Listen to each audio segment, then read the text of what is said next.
అనగనగా జెన్నీ అనే చిన్న చేప ఒక పెద్ద నదిలో తన కుటుంబంతో కలిసి సంతోషంగా జీవించేది. ప్రతిరోజు ఆనందంగా, ఉల్లాసంగా ఈదుతూ కొత్తగా కనిపించే వస్తువులను అన్వేషించింది. ఒకరోజు జెన్నీ నీటి బుడగను వెంబడిస్తూ చాలా దూరంగా ఈదింది. ఆ సమయంలో ఒక్కసారిగా పెద్ద అల వచ్చింది. ఆ అల జెన్నీని దూరంగా తీసుకెళ్ళింది. జెన్నీ భయంతో తల్లిదండ్రులను పిలుస్తూ నదిలో ఎటూ తెలియక తేలింది. అంతలోనే ఒక పెద్ద షార్క్ జెన్నీ వైపు వస్తోంది. దాని పెద్ద నోరు, మొనదేలిన పళ్ళు చూసి జెన్నీకి వణుకు పుట్టింది. జెన్నీ ఎంతో భయపడి వెంటనే ఈదుకుంటూ తప్పించుకోవాలని చూసింది.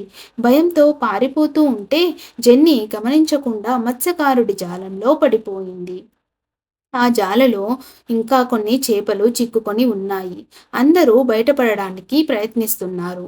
ఆ జాలంలో చిన్న రంధ్రం జెన్నీ దృష్టికి వచ్చింది. జెన్నీ తెలివిగా ఆ రంధ్రం నుంచి బయటకు వచ్చేసింది. ఎట్టకేలకు ఉపశమనం లభించింది. జెన్నీ మళ్ళీ తన కుటుంబం వైపు ఆనందంగా ఈదుతుంది. తల్లిదండ్రులు, స్నేహితులు ఆమెను చూసి సంతోషంతో చుట్టుముట్టారు. ఇంకెప్పుడు ఒంటరిగా బయటకు వెళ్ళకూడదు అని జెన్నీ తన మనసులో తాను అనుకుంది.